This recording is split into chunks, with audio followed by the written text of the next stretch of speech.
Students, আজকে জেনে নেওয়া যাক what do you understand by memory level of teaching. অর্থাৎ মেমোরি লেভেল অফ টিচিংয়ের বিষয়বস্তু বা মেমোরি লেভেল অফ টিচিং বলতে আমরা কি বুঝি। প্রথমেই বলে রাখি, memory level is the lowest level of teaching. অর্থাৎ যেই তিনটে ফেজ আমরা করেছি এটিই হলো সবার প্রথম লেভেল অথবা the lowest level. Memory level is given by Herbart এবং মেমোরি লেভেলকে আমরা থটলেস লেভেল বলেও চিনি।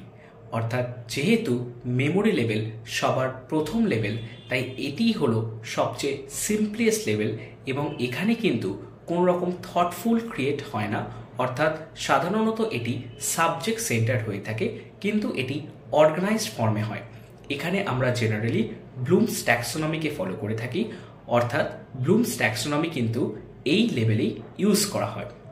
এছাড়া এই লেভেল রোট লার্নিংয়ের জন্য কিন্তু বিখ্যাত।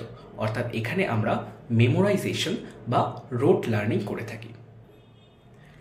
আজকের ক্লাসটি যদি তোমাদের কাছে ইনফরমেটিভ বলে মনে হয় তাহলে অবশ্যই আমাদের চ্যানেলটিকে সাবস্ক্রাইব করে দিও এবং আমাদের চ্যানেলের সঙ্গে অবশ্যই যুক্ত থেকো। দেখা হচ্ছে আবার পরের ক্লাসে।